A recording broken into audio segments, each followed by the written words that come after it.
ایک آدمی تھا تو اس کی بیوی انتقال کر گئی اور اس نے طلاق دے دی.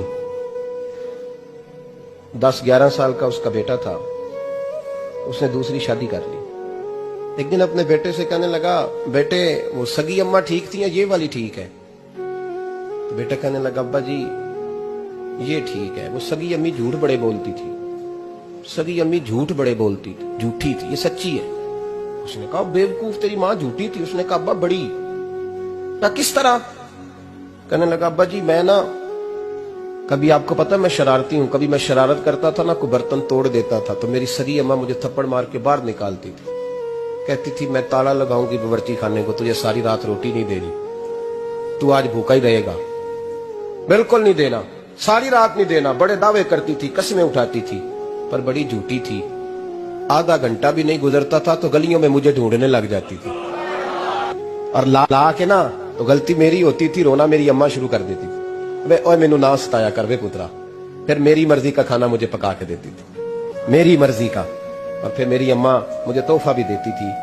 ابا جی وہ جھوٹی تھی, پہلے کہہ رہی تھی ساری رات نہیں دینا, اب آدھا گھنٹہ. یہ بڑی سچی ہے, جواب بھائی ہے. میں شرارت کرتا ہوں تو تھپڑ مار کے نکال دیتی ہے, کہتی ہے روٹی نہیں دینی. پھر میں ساری رات رو کے گزارتا ہوں پر نہیں دیتی. یہ سچی ہے, وہ جھوٹی تھی. تو ماں کے درد کو کیا سمجھے؟ بچے تو کہتے ہیں اماں نے ہمیں قید کر دیا, اماں کہتی ہے میری مرضی سے کھاؤ. اور تجھے نہیں پتا اس نے قید نہیں کیا, وہ تم سے پیار بڑا سچا کرتی ہے, اور بڑا سچا پیار کرتی ہے تیرے ساتھ, بڑا سچا. کہ میرے جیسے پیر کے ہاتھ میں 5000 روپیہ نذرانہ دو نا, پیر صاحب دعا کرنا, تو پیر صاحب نے دعا پکی یاد کی ہوئی ہے سب کے لیے, رٹی رٹائی, اللہ خیر کرے, اللہ بھلا کرے, اور سب کے لیے رٹا لگایا ہوا ہے. اور اماں کو بیٹا ویسے ہی کہہ جائے, ویسے ہی, اماں میں انٹرویو دینے جا رہا ہوں, ذرا دعا کرنا. وہ بیبیاں منگا کے دعائے تنجینہ پڑھانا شروع کر دیتی ہے. وہ ساری رات مصلے پہ بیٹھی. اس درد کو سمجھنا. وہ بھائی بڑا ویل ڈریس بیٹا ہوتا ہے, ویل ڈریس نوجوان, وہ 18,000 کا جوڑا پہنتا ہے, 7,000 کا جوتا خریدتا ہے, وہ قیمتی قسم کی گھڑی استعمال کرتا ہے. لیکن اسی بچے کے جب اپنے بچے ہوتے ہیں نا, تو بیوی کو کہتا ہے یہ لے 10,000 روپیہ, بچوں کے کپڑے خرید لے, میرے صحیح ہیں, ابھی کل بھی تو خریدے تھے. اور باپ, اور تو سمجھا ہی نہیں یار, 30 سال باپ نے جوانی ساری سعودی عرب کو دے دی, لیکن تیرا خیال رکھا. تو ماں باپ کے بارے میں, اور یہاں بچے حساب کرتے پھرتے ہیں, بھائی تو پچھلے مہینے بھی 5,000 دیتا سی, تسی پیسے نہ کر دے کی ہو. ماں باپ سے حساب کرتا ہے تو. ماں اور باپ یہ تو حسن ہے زندگی کا, یہ تو وقار ہے انسان کا. جب تک ماں باپ کا ہاتھ پکڑ کے چلو گے نا, رستے سیدھے رہیں گے. اور جس دن انگلی چھوڑ کے سڑک پہ نکلنا پڑا نا, سر چکرانے لگے گا. یاد رکھنا, یہ بڑا مشکل کام ہوتا ہے. لوگوں کا تو رخ ہی اس دن واضح ہوتا ہے جس دن آدمی سائے سے محروم ہوتا ہے.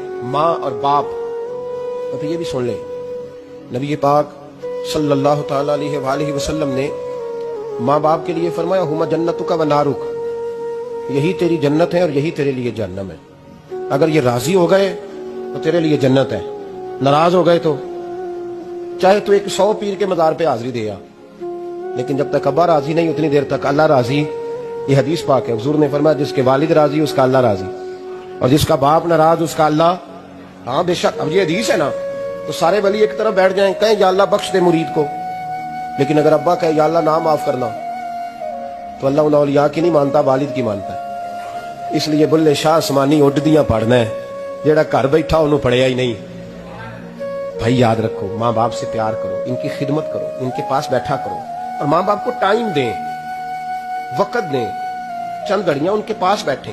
اب یقین کریں ابا جی سے آپ مشورہ کر لیں, صرف مشورہ, مرضی بے شک اپنی کریں, لیکن اس مشورے میں آپ کو اتنا سایہ ملے گا کہ زندگی میں کبھی ناکامی نہیں ہوگی. وہ پھٹے پہ جو نلائق ہماری طرح